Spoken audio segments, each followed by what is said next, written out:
오늘 성경 같이 읽으실 본문은 빌립보서 1장 1절입니다. 같이 합독하시겠습니다. 그리스도 예수의 종 바울과 디모데는 그리스도 예수 안에서 빌립보에 사는 모든 성도와 또한 감독들과 집사들에게 편지하노니. 아멘. 자, 기도하겠습니다. 주님 은혜를 감사드립니다. 저희를 오늘 참으로 주님의 전에 나올 수는 없지만은 주님 말씀을 사모해서 또 오늘 거룩한 성의를 허락해 주셔서 이렇게 모임에 참석했습니다. 이 예배 가운데 하나님께서 은혜 베풀어 주셔서 앞으로 계속해서 빌립보서를 통해서 저희들 은혜를 받고 또 받은 은혜를 나누는 또 축복의 통로로 사용하여 주시옵소서. 감사를 드리오며 우리 주 예수 그리스도 이름으로 기도합니다. 본문은 빌립보서 1장 1절을 읽었습니다만 시작하기 전에 제가 앞으로 설교를 하게 되는 그런 과정과 또 어떤 방향으로 갈지 좀 설명을 미리 드리고 빌립보서를 들어가도록 하겠습니다. 제가 수요 모임에서 잠깐 말씀을 드렸던 부분들을 조금 복습하는 의미로 설명을 드립니다. 저희들이 흔히 강해 설교란 말을 많이 듣죠. 그래서 강해 설교가 무엇인지 단어 뜻을 먼저 저희가 이해를 하고 같이 나아갔으면 좋겠습니다. 강해라는 것은 강의하는 것처럼 설명하는 것이에요. 그렇죠? 그러니까 강해 설교라는 것은 종교의 교리나 성경의 가르침 같은 것을 강의하듯이 가르치는 그런 내용이 주가 되어야 됩니다. 그 설교를 듣고 나시면 성경 공부했나 이런 느낌이 드셔야 돼요, 사실은. 다른 것들은 애드 되는 거죠. 부수적으로 추가되는 것이지만 메인 포인트는 주는 설교의 내용은 성경 말씀 위주가 되어야 합니다. 그런데 제가 여러분들에게 너무 많은 것을 한꺼번에 매 주일마다 다 이렇게 홍수 나듯이 쏟아부을 수는 없어요. 그렇게 하면 너무 많은 인포메이션을 제가 드리면 확 지나가긴 했는데 남는 게 별로 없습니다. 그래서 많이 한꺼번에 드리기보다는 제가 한 번만 설교를 하고 안 할 것이 아니기 때문에 계속 할 것이기 때문에 한 단어 한 구절씩 해당되는 책죠. 이번에는 빌립보서겠죠. 그다음에 성경 전체를 보실 수 있는 안목을 기를 수 있도록 제가 도움을 드리고자 합니다. 그래서 정말 시원한 물을 한 잔 마시게 되면은 속이 참 잘 풀리는 것처럼 한 단어, 성경 한 구절이라도 여러분들의 영혼을 울리면 그것 때문에 변화가 일어날 수 있겠죠. 예. 지난번에 저희가 요한일서를 끝냈습니다만 우리가 보고 들은 바를 너희에게도 전함은 사도들의 이야기지만은 결국 동역자들, 가르치는 분들의 이야기겠죠. 목사를 포함하겠죠. 오늘날로 따지면은 너희에게 전함은 너희를 우리와 사귐이 있게 하려 함이니 우리의 사귐은 아버지와 그의 아들 예수 그리스도와 더불어 누림이라. 우리가 이것을 쓰면 우리의 기쁨이 충만하게 하려 함이라. 말씀을 한번 이렇게 표를 통해서 보시면 말씀을 전하는 거죠. 목사나 교사들이 오늘날의 교회를 치면은 여러분들에게 전하는 이유는 우리와 말씀을 전하는 자들과 사귐이 있도록 하기 위함이다 하는 거예요. 사귐이. 그런데 우리의 사귐은 무엇이냐? 궁극적으로 아버지와 그의 아들 예수 그리스도와 더불어 누림이라. 그러니까 목사와 교사들과 이런 모든 모임의 궁극적인 목적은 하나님과의 사귐입니다. 그 목사들이 말씀을 전하는 이 목적은요. 성도님들이 우리들과 교제하는 것뿐만 아니라 궁극적으로 스스로 하나님과 교제할 수 있도록 우리의 기쁨이 충만하다는 뜻은 뭐냐면 목사와 교사들은요. 성도님들께서 말씀을 들으시고 진정으로 개인적으로 우리뿐만 아니라 하나님과 교제하시는 모습을 보면 기쁨이 충만해진다는 이야기입니다.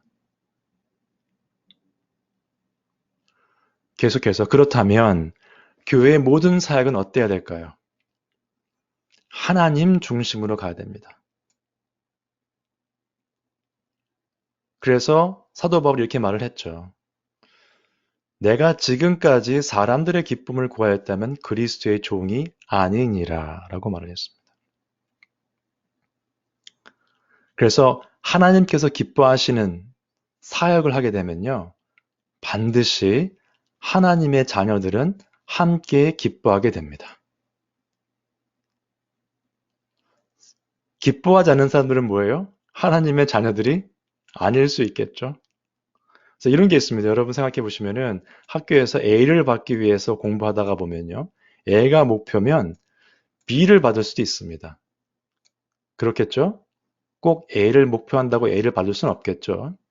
그런데 목표가 더 높은 데 있으면 내가 지금 선생님이나 가르치는 분만큼 알아야 되겠다. A가 문제가 아니고 이 큰 목표를 두고 공부하면요. A는 주로 따라오게 돼 있습니다. 목표가 높기 때문에. 사람을 기쁘게 하려고 하면요. 그 사람들도 기쁘게 할 수 없습니다. 그 사역은. 그나마도 안 됩니다. 그러나 하나님을 기쁘게 하는 사역을 하게 되면 하나님의 자녀들은 반드시 거기에 함께 기뻐할 수 있을 줄로 믿습니다. 저희 교회의 사역은 지금까지와 마찬가지로 계속해서 하나님을 기쁘게 해드리는 그 사역으로 갈 것을 말씀드립니다. 그래서 에베소서를 보시면 이미 하나님께서 성령님께서 하나 되게 하신 것이죠. 우리 교회는. 그러나 우리가 성도로서 하나가 될 수 있는 길은요. 하나님의 아들을 믿는 것과 아는 일입니다. 거기에 하나가 돼요. 우린 다 각각 다른 배경을 가지고 있습니다. 공부를 많이 하신 분도 있고요. 그렇지 않은 분도 있고 또 사회적으로 많이 성공하신 분도 있고 그렇지 않은 분도 있어요. 나이도 다 다릅니다. 연세가 많으신 분도 있고 좀 어린 분도 있죠. 근데 이 모든 것을 극복하고 하나가 될 수 있는 방법은 하나님의 아들을 믿는 것과 아는 것이 하나가 되는 것입니다. 근데 우리의 목표는 뭡니까? 그리스도의 장성한 분량이 충만한 데까지 이른다고 했습니다. 질문이죠. 여러분은 누가 영적 성장의 목표이십니까? 주위에 영적으로 훌륭하신 분들이 있으실 거예요. 그분들과는 서로 도움을 줄 수 있고 그분들과는 서로 성장하는 것으로 보셔야 됩니다. 함께 성장하는 동역자로 보셔야 돼요. 훌륭한 목사님이나 장로님이나 이런 다른 분들 보시면 친구분 중에도 영적으로 좀 깊이 있는 분들이 있겠죠? 서로 도움을 주고 서로 성장해가는 걸로 봐야지 그분들이 우리의 궁극적인 목표가 될 수는 없습니다. 우리의 목표는 누구예요? 예수 그리스도, 그리스도의 장성한 분량까지 충만하게 올라가는 것이 우리의 목표가 돼야 됩니다. 아까 말씀드린 것처럼 A가 문제가 아니라 그 공부를 확실히 이해하는 게 목표라면 A는 따라온다고 말씀드렸죠. 그리스도의 장성한 분량이 목표가 되면 우리의 영적 성장은 반드시 일어날 수밖에 없습니다. 그러면 지속적인 영적 성장을 위해서 세 가지를 제가 설교를 시작하기 전에 여러분과 나눠보고자 합니다. 첫 번째는 또 새로운 회계연도가 시작했기 때문에 새로운 각오를 한다는 의미에서 생각해 보도록 하죠. 첫 번째, 지금까지 신앙생활은 잊어버리시는 게 좋을 것 같습니다. 사도 바울이 이렇게 말을 했어요. 형제들아, 나는 아직 내가 잡은 줄로 여기지 아니하고 오직 한 일, 즉 뒤에 있는 것은 잊어버리고 앞에 있는 것을 잡으려고 표대를 향하여 그리스도 예수 안에서 하나님이 위에서 부르신 부름의 상을 위하여 달려가노라. 천천히 걸어가며 느긋하게 인조이하는 것이 아니라 달려간다는 이야기입니다. 어떻게 해요? 뒤의 것은 잊어버리고. 내가 옛날에 성경 공부 많이 했는데, 나 옛날에 전도 많이 했는데, 이런 얘기 잊어버리시기 바랍니다. 목사인 저도 신학교 다닐 때 열심히 했는데 이런 얘기 소용없습니다. 앞으로가 중요한 거죠. 지금부터 앞으로. 근데 우리는 위에 있는 것을, 앞에 있는 것을 잡으려고 달려가야 합니다. 달리는 것은요, 전력 질주죠. 예. 전력 질주를 하는데, 백팩을 한 5개, 6개 베고 뛰어갈 수는 없습니다. 짐을 가볍게 하시고 전력 질주하셔야 돼요. 이 부분에 대해서 천천히 또 말씀을 더 드리려고 하겠습니다. 두 번째, 하나님의 뜻과 은혜를 구하시고 살피셔야 합니다. 오늘 본문에 사실은 제가 결론을 내릴 그런 본문인데요. 이 세대를 본받지 말고 이 세상에 좋아 보이는 거 참 많습니다. 그죠? 사람들이 인조하는 거 참 많아요. 하고 싶은 것도 많으실 거예요. 다 아시는 것처럼 성령의 열매 중에 마지막은 자기 절제입니다. 믿음이 있는 사람들은 자기 절제를 충분히 엑서사이즈 하는 사람들입니다. 그래서 이 세대를 본받지 말고 내 의지로 해야 되겠죠. 성령님의 은혜를 받아서 오직 마음을 새롭게 함으로 변화를 받아야 돼요. 하나님의 은혜로 변화를 받으신 후에 하나님의 선하시고 기뻐하시고 온전하신 뜻이 무엇인지 분별하도록 해라. 하나님의 뜻을 분별하셔야 돼요. 세상에서 하는 뜻인지 하나님의 뜻인지를 분별하시고 살아가셔야 하나님의 자녀로서 은혜 충만한 삶을 살 수 있습니다. 그다음에 세 번째, 계속해서 자기 성찰이 있어야 됩니다. 고린도 후서에 사도 바울이 이렇게 말을 했습니다. 너희는 믿음 안에 있는가 너희 자신을 시험하고 너희 자신을 확증하라. 예수 그리스도께서 너희 안에 계신 줄을 너희가 스스로 알지 못하느냐? 이건 뭐예요? 답을 구하는 질문이 아닙니다. 스스로 알아야 된다는 겁니다. 그런데 자기의 착각이 아니라 말씀에 근거한 성령님께서 주시는 확신에 근거한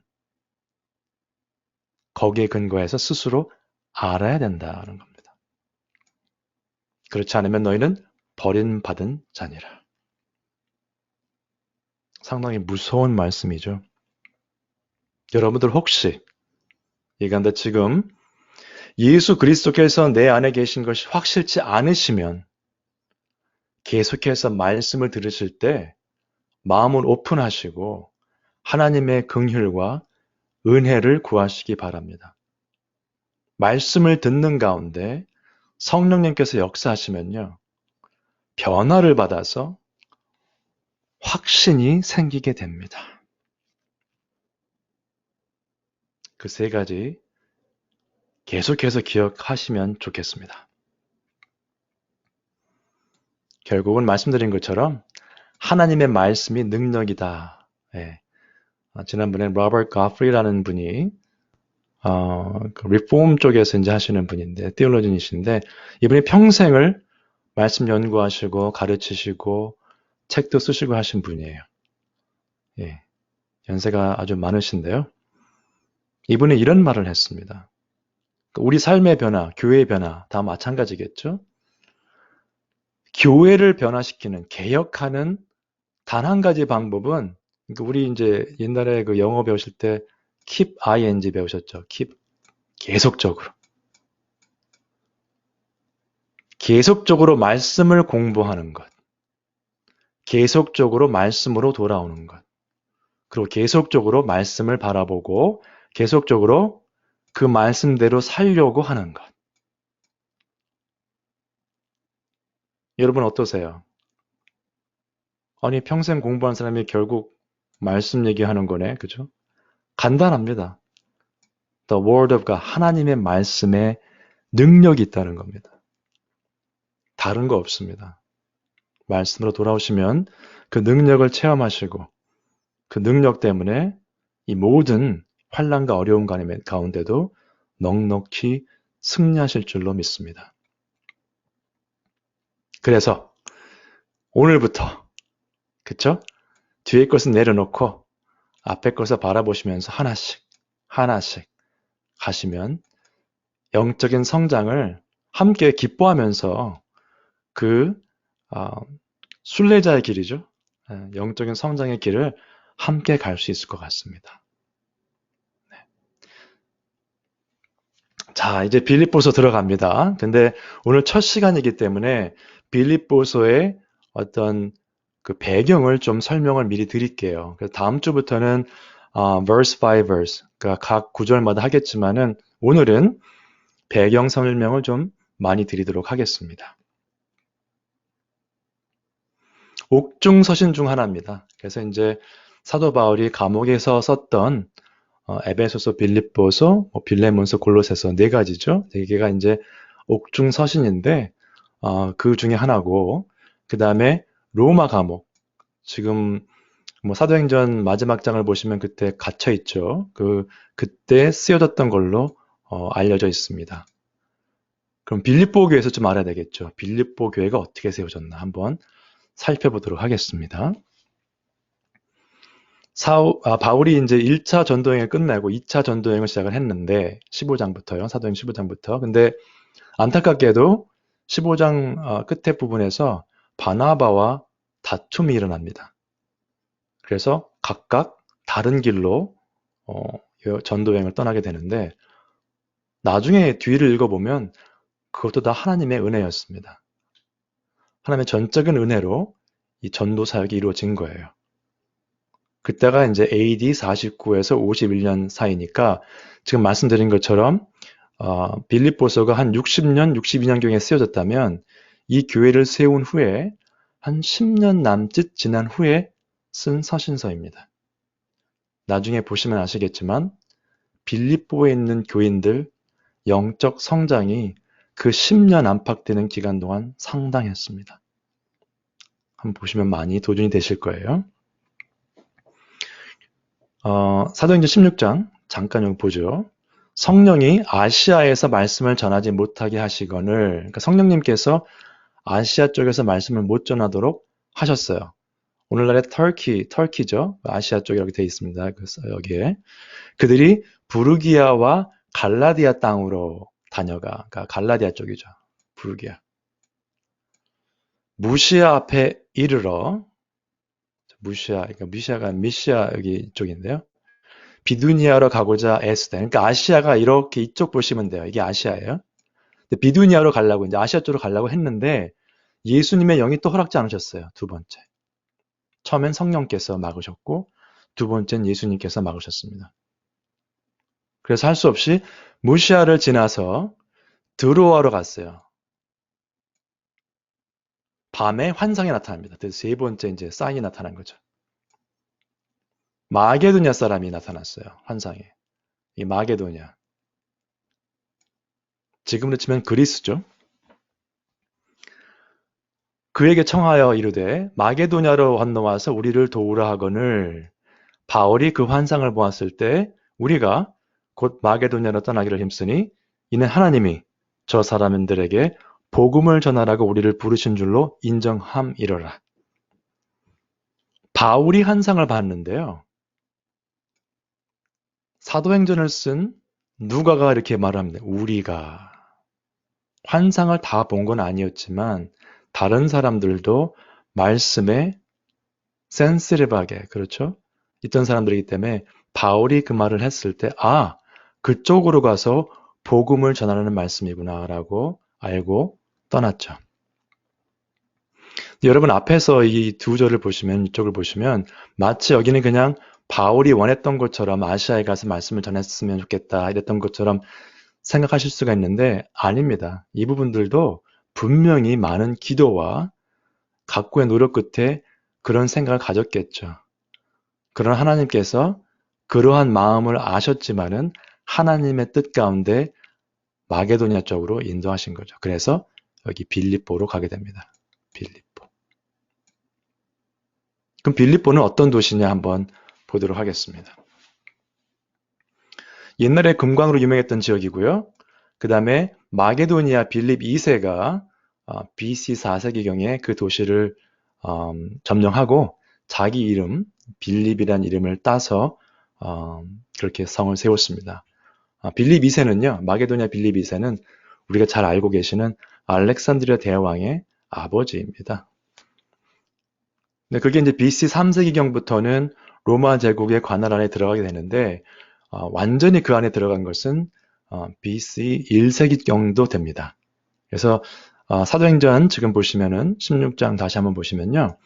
우리가 드로아에서 배로 떠나 사모드라게로 직행하여 이튿날 네아폴리로 가고 빌립보에 이르니 이는 마게도냐 지방의 첫 성이요 로마의 식민지라라고 성경에서 말씀하고 있죠.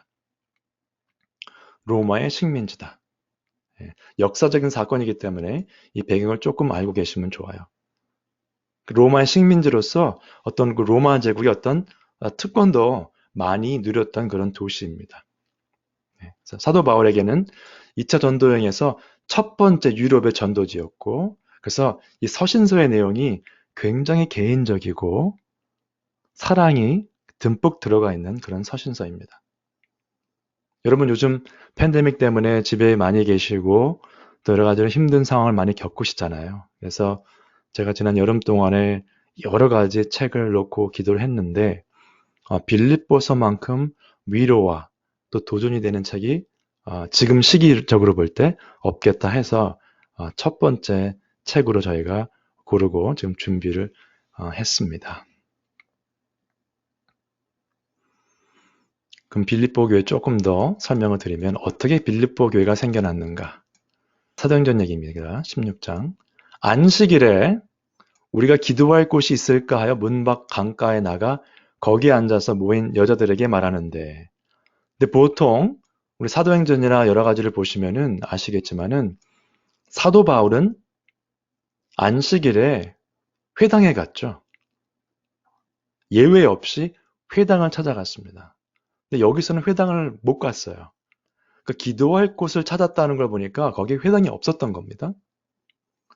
일반적으로 1세기 때 그 사회를 보면, 유대인들의 사회를 보면 어디를 가나 회당이 있었는데요. 성인 남자가 10명 이상 있어야 회당이 생길 수 있었다고 합니다. 일반적인 룰이에요. 뭐 100% 늘 그러진 않았겠지만, 그래서 이것도 마침 회당이 없던 그런 장소였고, 그래서 기도할 곳을 찾아서 갔는데 거기 모인 여자들에게 말을 했어요. 이상하죠? 기도할 곳에 가서 말을 하기 시작합니다. 사도 바울과 그 일행들이. 근데 거기에서 리디아를 만나죠. 두아디라. 재밌는 것은 아시아 쪽에 가려고 하다가 유럽으로 왔는데 거기서 처음 만난 루디아는 그 소아시아에서 온 여자였어요. 두아디라에서 왔던 계시록에 나오는 그 교회 중에 하나죠. 두아디라시에 있는 자색옥감 장사로서 하나님을 섬기는, 그냥 어떻게 보면 유대교처럼 생각하시면 되겠어요. 예수님은 모르지만 하나님을 섬기는 루디아라는 한 여자가 말을 듣고 있을 때 주께서 그 마음을 열어.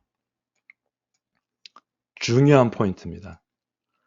목사나 설교자가 아무리 열심히 연구를 하고 준비를 해서 말씀을 선포해도요, 하나님께서 그 마음을 열지 않으시면 그 말을 들을 수가 없습니다. 들리지 않습니다. 히어링은 하죠.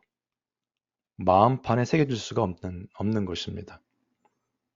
그래서 감사한 것은 하나님께서 그 리디아의 마음을 열어주셔서 바울의 말을 따르게 하셨어요. 바울이 설교를 잘해서가 아니라 그 말씀을 그냥 고지고대로 전할 때에 하나님께서 그 마음을 열어서 그 말씀을 따르게 하셨다. 자, 이제 예수 그리스도를 알게 된 리디아가 어떻게 했나 한번 보시죠. 그와 그 집이 다 세례를 받았어요. 또 가서 말씀을 전했겠죠? 그리고 이렇게 말합니다. 우리에게, 누가 포함 그 일행들에게 청하여 이르되 만일 나를, 리디아가 하는 말이죠, 주 믿는 자로 알거든 내 집에 들어와 유하라 하고 강권하여 머물게 하니라. 바로 영적인 눈이 띄어진 거예요. 아, 이 사람들이 어떤 도움이 필요하겠구나. 바로 섬김을 시작합니다. 이것은 교회 사역이라기보다는 다른 크리스찬들을 섬기기 위한 마음에 눈이 떠졌다는 것으로 보시면 됩니다. 특히 이 장면에서는 말씀을 전하는 전도자들이었겠죠. 바울 포함해서요. 그래서 그렇게 세워진 빌립보 교회, 그 교회에 사랑으로 가득한 편지를 쓴 그 바울의 서신서는 여러 가지 방법이 있겠습니다만 이렇게 요약하고 싶습니다. 첫 번째, 빌립보 교회의 도움. 이제 여기서 경제적인 도움을 받아요. 사도 바울이. 도움과 복음의 동역자됨에 가한 감사. 그 다음에 그리스도를 알아가며 그리스도의 마음을 품고 교회가 하나 되게 힘쓰라는 그러한 권면의 말씀. 그리고 고난과 역경을 만나더라도 오직 그리스도 예수 안에서 자족하며 기뻐하라. 기뻐하라, 기뻐하라 계속 나오죠. 그래서 그 기쁨, 기뻐하라는 단어를 조금 짚고 넘어가겠습니다. 왜냐하면 이게 계속 나오는 단어이기 때문에 좀 알아두시면 좋습니다. 카이로라는 단어인데요. 헬라어로는. 그러나 이 단어가 사실은 신약 성경에 보시면은 70번 이상 나옵니다.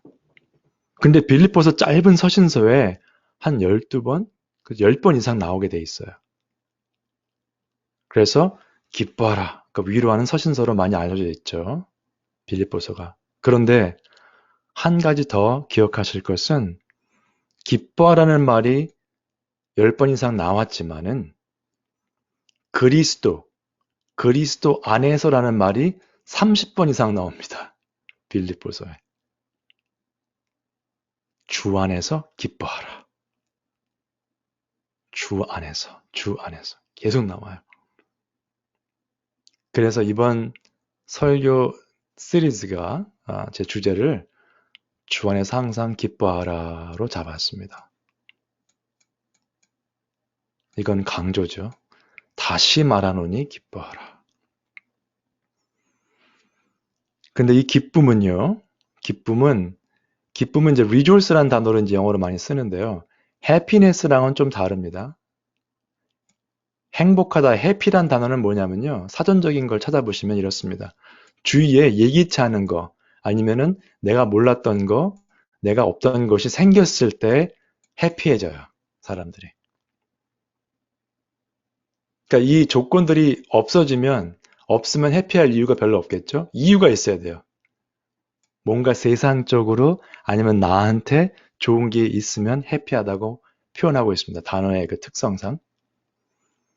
rejoice는 어떤 분들은 그것도 조건이라고 말씀하시는데 조건이라기보다는 기뻐하는 것은 내가 주 안에 있으면, 예수 그리스도 안에 있으면 기뻐할 수가 있습니다. 환경에 관계없이. 팬데믹이 있어도, 조금 힘들어도, 내 뜻대로 일이 진행이 안 되더라도 기뻐할 수 있어요.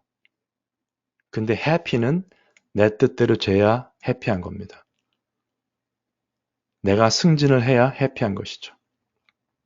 그 차이점은 충분히 이해하시면 도움이 많이 될 것 같습니다. 자, 그래서 이제 빌립보서 1장 1절 아까 읽은 거 들어갑니다. 그리스도 예수의 종 바울과 디모데는 이라고 했습니다. 오늘은 아마 여기까지만 해야 될 것 같습니다. 그리스도 예수의 종 바울과 디모데. 종이란 뜻을 한번 보죠. 영어 성경에 주로 servant라고 설명을 하고요. 한글 성경은 그냥 종이라고 해서 마치 이게 단수인 것 같은데 바울과 디모데이기 때문에 복수입니다. 예. 둘로이는 이제 둘로스의 이제 복성이기 때문에 노예들이란 뜻이에요. 원래 문자적으로는. 현대에는 노예라는 그 단어의 뜻이 좋지 않기 때문에 주로 영어 성경은 거의 대부분이 servant라고 번역을 합니다. 그런데 성경적으로 보면 노예, 종이 어떤 뜻이었는가를 살펴보실 필요가 있어요. 구약의 예입니다. 모세의 예는 이렇게 나와 있습니다. 이스라엘이 여호와께서 예굽 사람들에게 행하신 그 큰 능력을 보았으므로 백성이 여호와를 경외하며 여호와와 그의 종 모세를 믿었더라. 우리가 흔히 생각하는 노예 이런 뜻보다는 하나님의 종, 뭔가 좀 권위가 있는 느낌이 드는 그런 표현이죠. 선지자들의 예도 한번 보겠습니다.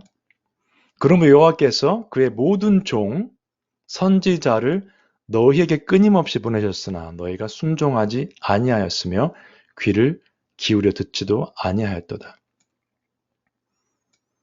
선지자들이 하나님의 종인데요.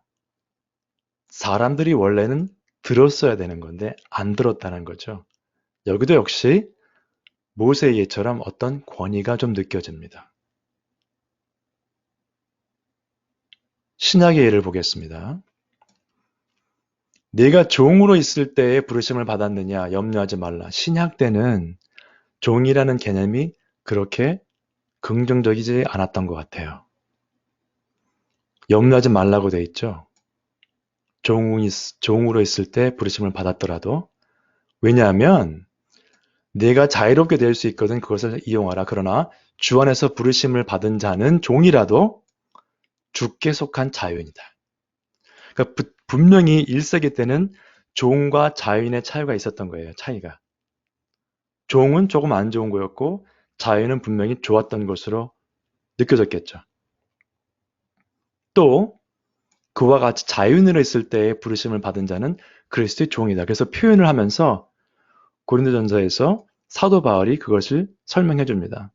그 시대의 어떤 생각들을 조금 반영하는 그런 표현이기 때문에 이렇게 보면 종합해서 보면 신약 때에는 주인에 종속된 것이 종이었고 주인의 뜻을 따르는 것이 종이었다면 구약에서는 하나님의 도구로 쓰임받았다는 어떤 권위가 느껴지는 그러한 모습이 들어와 계시면 되겠습니다.